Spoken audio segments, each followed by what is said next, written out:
teman-teman semua. Tak bosan-bosannya lagi ya, kita kembali dalam program untuk mengevaluasi mata kuliah. Saya Desi Fiana Siregar dengan NPM 200511111005. Adapun mata kuliah yang akan saya presentasikan adalah tentang mata kuliah Hukum Pajak. Hukum Pajak ini merupakan mata kuliah saya yang diampu oleh Bapak dosen saya, Bapak Gupanta Hendriko, SPD, MPD.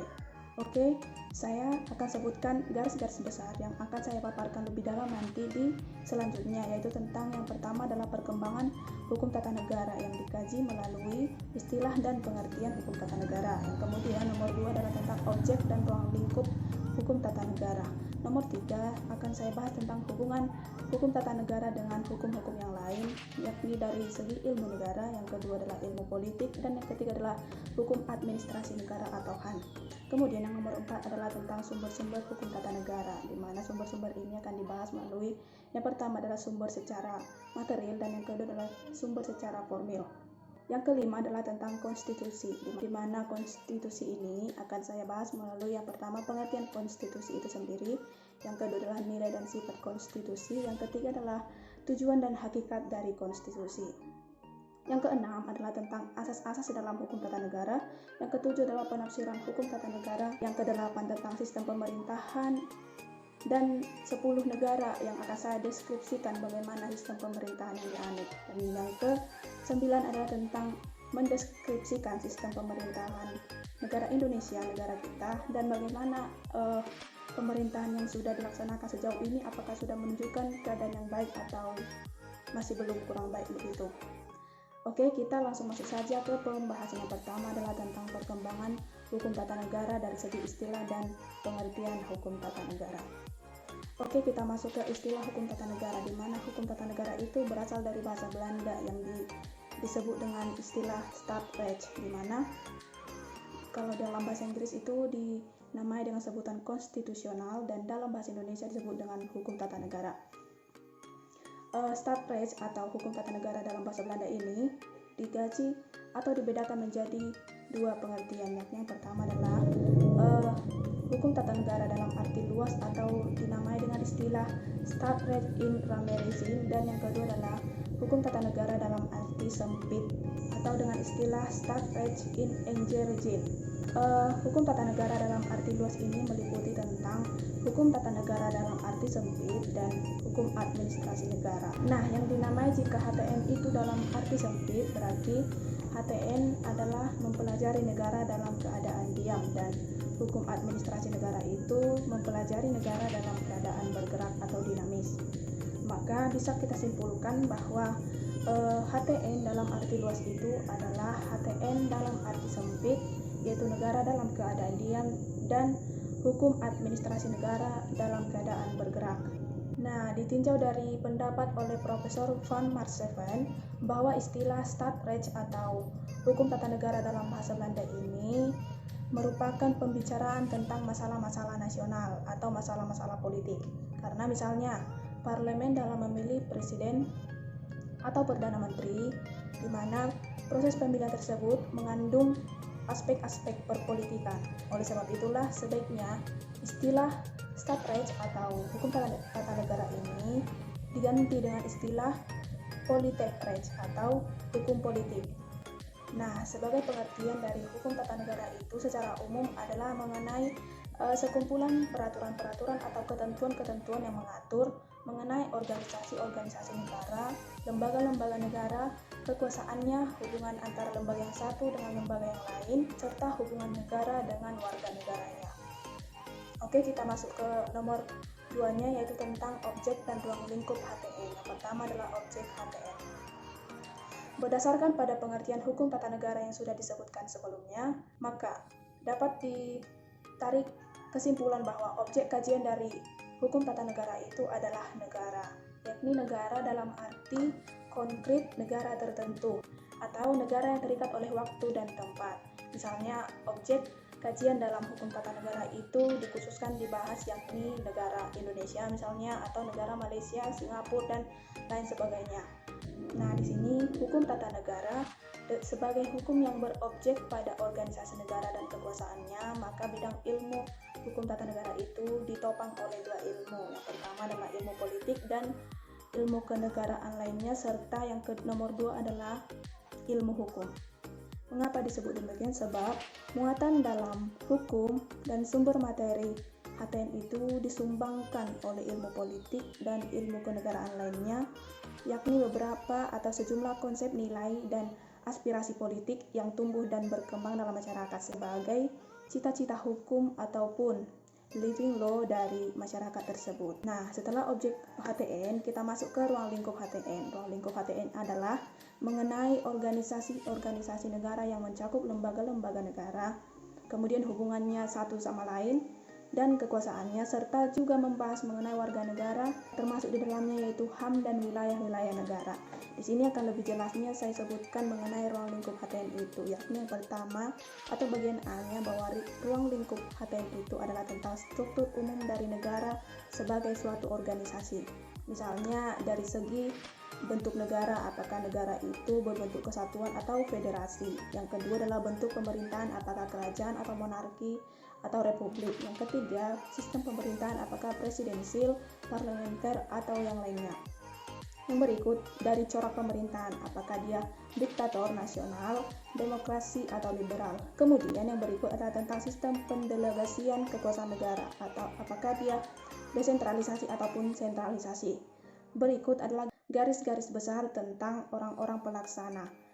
Yang ketujuh adalah wilayah negara, apakah itu di wilayah darat, laut, ataupun dari udara. Yang kedelapan adalah hubungan antara rakyat dengan negara. Kesembilan adalah cara-cara rakyat menjalankan hak-hak ketatanegaraan. Yang kesepuluh adalah dasar negara, seperti misalnya apa itu untuk Indonesia, apa itu arti Pancasila, kemudian bagaimana hubungan Pancasila dengan kaidah-kaidah hukum yang lain, serta berbagai macam lagi. Yang kemudian yang terakhir adalah bagaimana ciri-ciri lahir dan kepribadian suatu bangsa tersebut. Nah, kemudian untuk bagian B yang menjadi ruang lingkup dari HTN itu, setelah yang pertama tadi itu struktur negara sebagai sebuah organisasi, maka yang kedua adalah tentang badan-badan kenegaraan yang berkedudukan dalam organisasi negara, misalnya seperti MPR, DPR, DPD, BPK, KY, MK, MA, dan sebagainya. Nah, hal ini menyangkut tentang yang pertama adalah bagaimana cara pembentukannya, yang kedua adalah bagaimana susunan masing-masing badan, yang ketiga adalah tugas dan wewenang masing-masing badan atau lembaga negara tersebut, yang keempat adalah cara kerja masing-masing badan, yang kelima adalah hubungan antara kekuasaan antar badan, kemudian adalah tentang masa jabatan. Kemudian untuk bagian C, tentang pengaturan kehidupan politik rakyat, yakni yang meliputi jenis penggolongan dan jumlah partai politik dalam satu negara dan lain sebagainya. Kemudian untuk bagian D-nya yang terakhir sebagai ruang lingkup HTN adalah tentang sejarah perkembangan ketatanegaraan. Oke, lanjut kita masuk ke garis pokok yang ketiga, yaitu tentang hubungan hukum tata negara dengan hukum-hukum yang lain. Di sini yang pertama adalah hubungan hukum tata negara dengan ilmu negara. Hubungan antara hukum tata negara dengan ilmu negara adalah bahwa ilmu negara sebagai dasar dalam penyelenggaraan praktek ketatanegaraan yang diatur dalam hukum tata negara lebih lanjut. Nah, dengan kata lain bahwa ilmu negara adalah sebagai ilmu yang mempelajari teori dan konsep tentang negara dan menjadi dasar untuk mempelajari hukum tata negara. Nah, di sini artinya adalah bahwa ilmu negara itu mempelajari tentang konsep teori tentang suatu negara itu, bagaimana cara berdiri ataupun syarat-syaratnya, dan kemudian untuk HTN itu adalah bahan untuk mempelajarinya. Baik, untuk bagian yang kedua adalah tentang hubungan hukum tata negara dengan ilmu politik. Menurut Behrens, hukum tata negara itu diibaratkan sebagai sebuah kerangka manusia, dan yang kemudian ilmu politiklah yang menjadi diibaratkan daging yang akan membalut kerangka manusia tersebut. Mengapa demikian? Sebab HTN dipelajari berbagai peraturan-peraturan hukum yang mengatur organisasi-organisasi kekuasaan negara, sedangkan ilmu politik hadir mempelajari kekuasaan dari aspek perilaku kekuasaan tersebut. Nah, produk undang-undang adalah hasil dari proses politik atau keputusan politik. Sebab setiap undang-undang pada dasarnya itu dibentuk oleh lembaga-lembaga politik atau lembaga-lembaga negara, sedangkan HTN melihat undang-undang sebagai produk hukum yang dibentuk oleh alat-alat perlengkapan negara tadi. Dan kemudian diberi wewenang melalui prosedur dan tata cara yang telah ditetapkan dalam hukum tata negara. Oke, untuk yang ketiga, bagaimana hubungan hukum tata negara dengan hukum administrasi negara adalah di mana HTN itu mengatur tentang struktur organisasi dan badan-badan negara, di mana badan-badan negara ini memperoleh wewenang dari HTN, dan dalam menggunakan wewenang tersebut, badan-badan kenegaraan harus berdasar atau sesuai dengan hukum administrasi negara.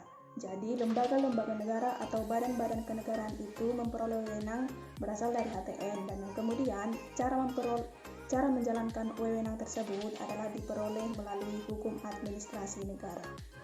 Oke, kita masuk ke bagian 4, yaitu tentang sumber-sumber hukum tata negara. Sumber-sumber hukum tata negara itu dibedakan menjadi dua, yaitu yang pertama adalah sumber secara material dan yang kedua adalah sumber secara formil. Yang pertama kita bahas tentang sumber secara formil. Sumber hukum tata negara secara formil ini merupakan sumber hukum yang diketahui atau dikenal melalui bentuknya. Misalnya, yang pertama melalui Undang-Undang Dasar tahun 1945, baik dari pembukaan hingga ke batang tubuhnya, beserta peraturan-peraturan perundang-undangan lainnya yang mengatur dan memuat tentang perihal kenegaraan. Undang-Undang 1945 ini terdiri dari yang pertama adalah ketetapan MPR atau MPRS. Yang kedua adalah undang-undang dan perpu atau peraturan pemerintah pengganti undang-undang. Yang ketiga adalah PP atau peraturan pemerintah. Selanjutnya adalah Perpres atau peraturan presiden. Berikut adalah Permen atau peraturan menteri. Masuk untuk yang nomor 2, sumber HTN secara formil setelah Undang-Undang 1945 adalah tentang Konvensi Ketatanegaraan. Konvensi Ketatanegaraan merupakan hukum yang tumbuh dalam praktik penyelenggaraan negara yang bertujuan untuk melengkapi atau menyempurnakan kaidah-kaidah perundang-undangan. Lanjut untuk sumber HTN secara formil yang ketiga adalah tentang traktat atau perjanjian internasional. Traktat atau perjanjian internasional merupakan bidang dari hukum internasional. Namun, traktat ini juga merupakan sumber formil untuk hukum tata negara sepanjang perjanjian itu memuat atau mengatur perihal atau ketentuan-ketentuan ketatanegaraan. Oke, masuk ke bagian B, yaitu sumber hukum tata negara secara material. Sumber hukum tata negara secara material adalah sumber hukum yang menentukan isi hukum. Sumber hukum material bagi negara Indonesia adalah Pancasila. Sebagaimana kita tahu bahwa Pancasila itu merupakan dasar ideologi atau dasar negara. Jadi, sebagai falsafah dasar negara dan cita-cita hukum bagi negara Indonesia, maka Pancasila merupakan sumber hukum material dari hukum tata negara yang harus menjiwai dan dilaksanakan oleh setiap peraturan hukum, baik itu yang tertulis maupun tidak. Nah, tentang Pancasila sebagai cita hukum, tak hanya difungsikan sebagai tolak ukur yang menguji apakah suatu hukum itu, baik hukum positif itu apakah adil atau tidak adil, namun juga berfungsi sebagai dasar yang menentukan bahwa tanpa adanya cita-cita hukum, maka hukum pun akan kehilangan maknanya sebagai hukum. Untuk garis besar yang kelima, kita di sini akan membahas lebih dalam tentang konstitusi. Konstitusi itu akan kita perjelas melalui yang pertama adalah pengertian konstitusi. Konstitusi adalah keseluruhan peraturan-peraturan baik yang tertulis maupun tidak tertulis yang mengatur secara mengikat bagaimana sesuatu pemerintahan itu diselenggarakan dalam lingkup warga negara atau masyarakat. Konstitusi juga didefinisikan sebagai asas-asas dasar serta hukum suatu bangsa, negara ataupun kelompok sosial yang menentukan kekuasaan, tugas pemerintah, dan menjamin hak-hak tertentu bagi warganya. Konstitusi bagi suatu negara adalah kumpulan doktrin-doktrin serta praktik yang membentuk prinsip pengorganisasian fundamental atau mendasar.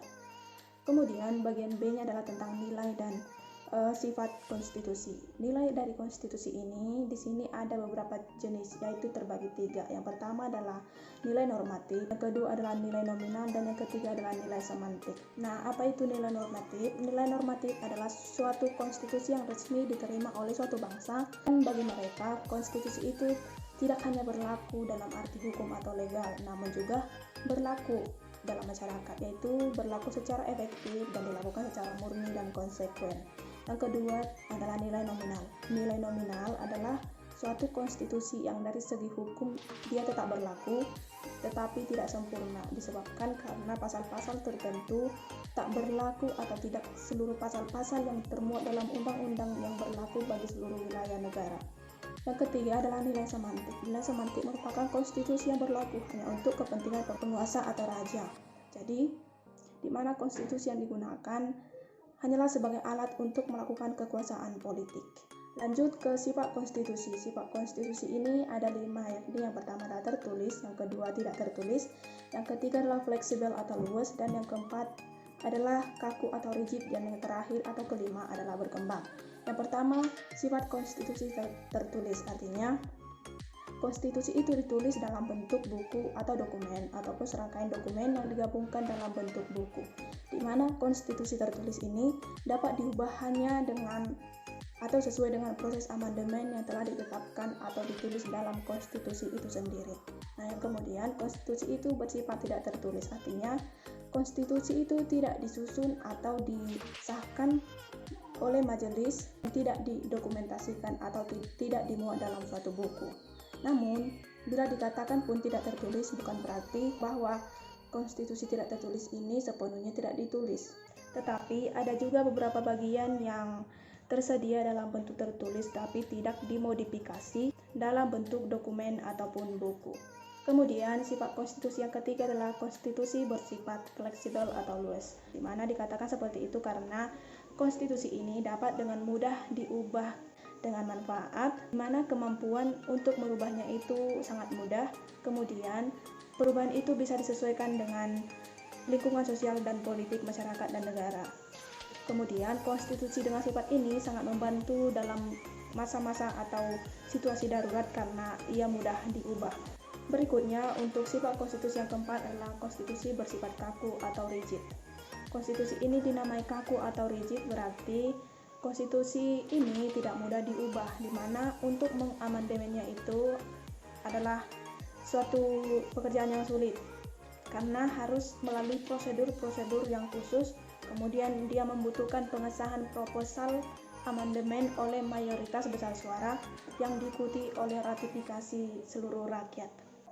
Terakhir, konstitusi itu bersifat berkembang. Dikatakan seperti itu karena memang suatu konstitusi itu dibuat tidak kapan saja oleh lembaga-lembaga manapun, namun merupakan hasil dari proses evolusi yang lambat atau bertahap. Dan konstitusi yang berevolusi ini merupakan produk evolusi sejarah dan kebutuhan politik serta kebijaksanaan praktis masyarakat. Oke, kita masuk ke bagian C, yaitu tentang tujuan dan hakikat konstitusi. Tujuan dan konstitusi ini yang perlu kita ketahui adalah yang pertama adalah bahwa konstitusi bertujuan memberikan pembatasan dari penguasaan terhadap kekuasaan politik, yakni membatasi penguasa dari tindakan-tindakan yang merugikan umum. Kedua adalah bahwa tujuan konstitusi untuk melepas kontrol kekuasaan dari penguasaan tersendiri, di mana penguasa dalam masyarakat itu harus menghormati hak-hak asasi manusia. Yang ketiga adalah bahwa konstitusi itu bertujuan untuk memberi batasan ketetapan bagi penguasa dalam melaksanakan kekuasaannya.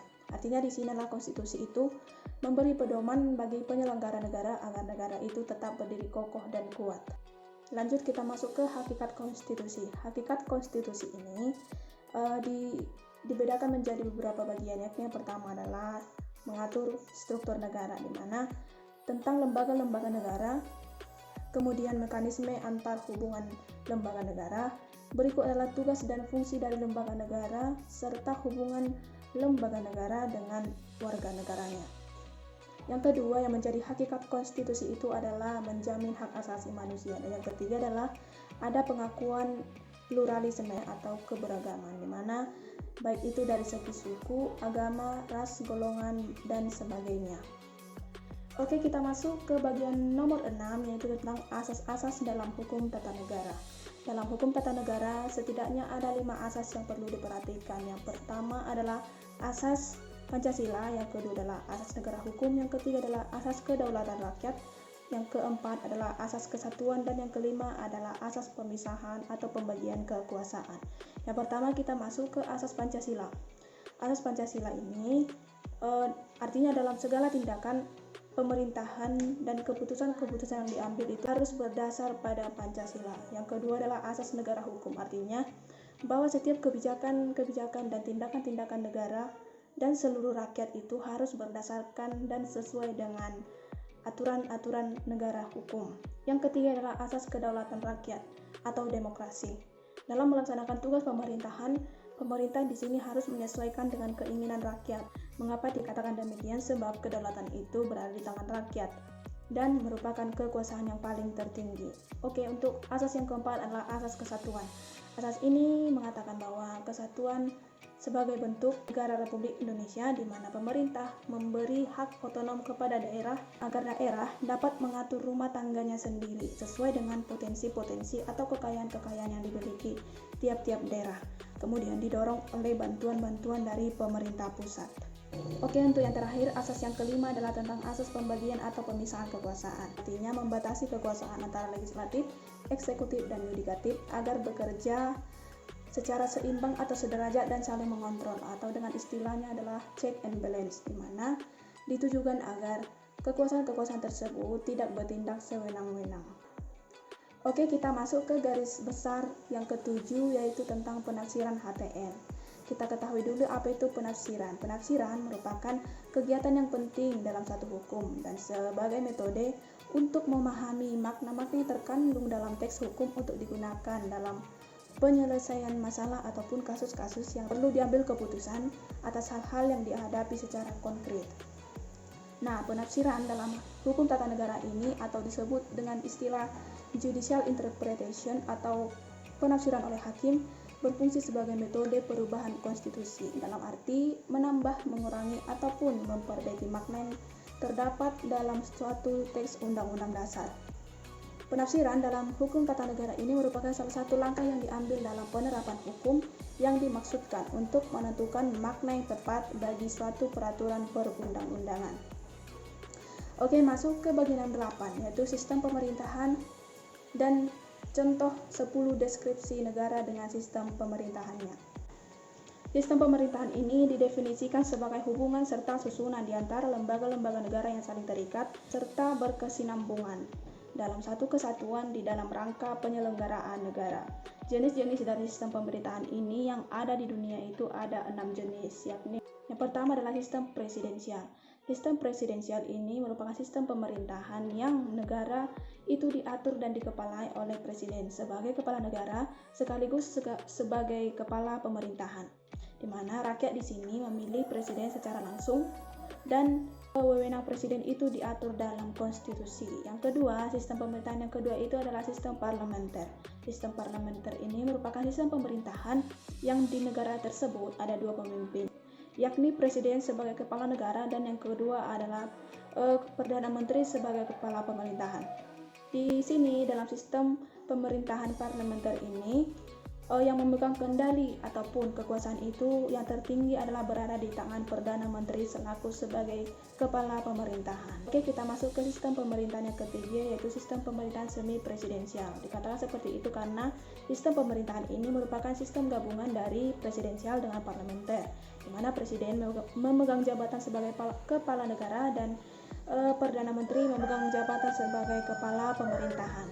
Di sini dalam sistem semi presidensial ini ada sedikit perbedaan dari sistem parlementer tadi, di mana tadi dalam sistem parlementer presiden sebagai kepala negara tidak memiliki hak prerogatif. Yang memiliki hak prerogatif dalam sistem parlementer adalah Perdana Menteri. Nah, jadi dalam sistem semi presidensial ini presiden di sini sebagai kepala negara juga memiliki hak prerogatif. Nah, yang keempat adalah sistem pemerintahan komunis.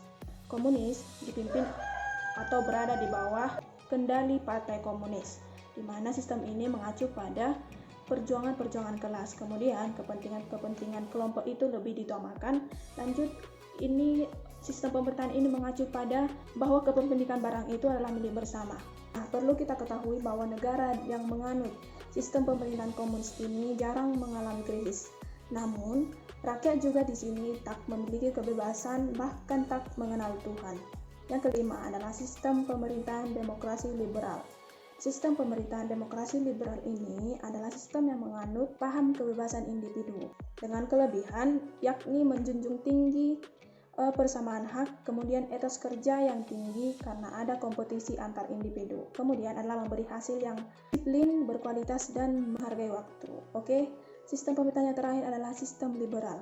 Sistem ini merupakan sistem yang menjadikan kebebasan dari rakyat sebagai landasan dalam hidup bernegara dan dasar penetapan kebijakan-kebijakan dan aturan-aturan yang berlaku di suatu negara. Nah, sistem ini hampir sama dengan sistem yang sudah saya jelaskan tadi, yaitu sistem demokrasi liberal.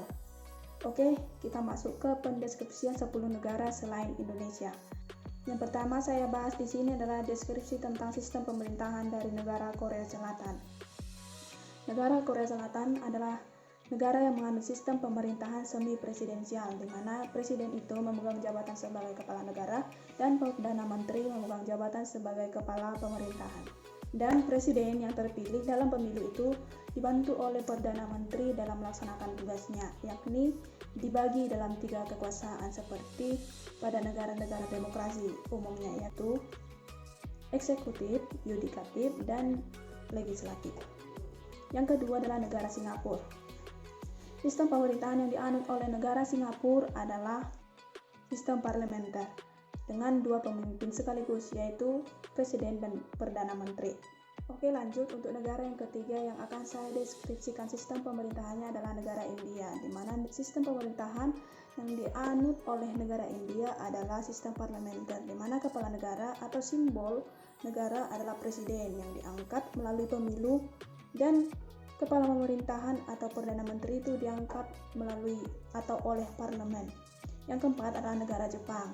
Sistem pemerintahan yang dianut negara Jepang adalah parlementer, di mana rakyat Jepang tak memilih presiden secara langsung. Yang kelima adalah Amerika Serikat, di mana sistem pemerintahan yang dianut adalah sistem presidensial, yakni presiden sebagai kepala negara sekaligus kepala pemerintahan. Yang keenam adalah negara Rusia, di mana Rusia menganut sistem semi presidensial atau campuran. Yang ketujuh adalah Inggris. Inggris di sini menganut sistem pemerintahan parlementer, di mana kepala negara itu adalah presiden dan kepala pemerintahan adalah perdana menteri. Yang kedelapan adalah Malaysia. Malaysia ini menganut sistem pemerintahan parlementer, di mana kepala negara yakni presiden itu tak memiliki kekuasaan dalam hal perundang-undangan. Yang kesembilan adalah negara Filipina. Negara Filipina ini menganut sistem pemerintahan presidensial, di mana pemerintahan di sini memiliki 3 cabang, yaitu legislatif, eksekutif, dan yudisial atau yudikatif. Yang ke-10 adalah negara Jerman. Negara Jerman menganut sistem parlementer, di mana sistem pemerintahannya itu berjalan dengan kepala negara sebagai presiden dan kepala pemerintahan sebagai perdana menteri. Oke, untuk yang terakhir, garis pokok yang terakhir adalah tentang bentuk negara Indonesia dan sistem pemerintahan yang dianut, serta bagaimana pemerintahan yang sudah terlaksana hingga saat ini, apakah sudah baik atau masih kurang baik. Oke, yang pertama adalah bentuk negara. Bentuk negara Indonesia itu adalah negara kesatuan yang dibagi atas daerah-daerah provinsi, kemudian dibagi lagi atas daerah-daerah kabupaten dan kota madya.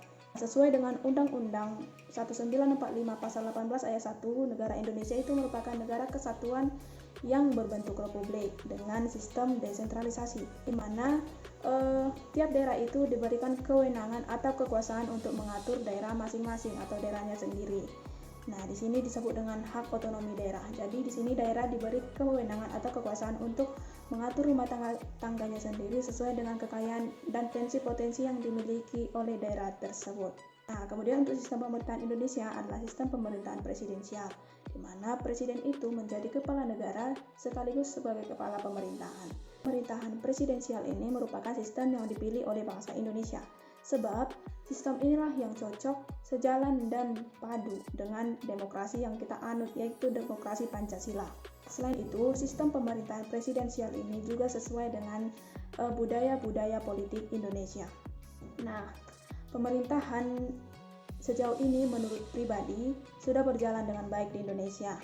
Hanya saja ia perlu dipertegas lebih lagi dan berkuat untuk pengimplementasian serta tata pengelolaan pemerintahan agar berjalan lebih baik lagi. Sebab dalam pemerintahan Indonesia saat ini terkadang ada beberapa hal atau beberapa pro kontra yang terjadi dalam pengimplementasian atau pelaksanaan pemerintahannya. Nah, dengan adanya pemertegasan ataupun peningkatan akan tata kepengelolaan pemerintahan di Indonesia, maka akan dihasilkan pemerintahan yang kuat melalui kinerja-kinerja para pihak pemerintahan yang bagus, dan alhasil akan berdampak luas dan positif bagi seluruh kepentingan rakyat Indonesia. Oke, itulah pembahasan saya mengenai hukum tata negara yang dimulai dari awal hingga akhir pembahasan tadi. Semoga apa yang saya paparkan dapat bermanfaat bagi kita semua, terlebih yang menonton video ini. Semoga bisa menjadi referensi-referensi untuk pengetahuan-pengetahuan yang terkait tentang ketatanegaraan kita. Akhir kata saya ucapkan terima kasih. Selamat bertemu kembali di episode atau program selanjutnya bersama saya Desi Fiani Siregar. Jangan lupa like, komen, dan share ke teman-teman kalian semua agar saya lebih bersemangat lagi untuk melakukan evaluasi mengenai mata-mata kuliah yang terkait dengan program studi PPKN. Terima kasih dan sampai jumpa.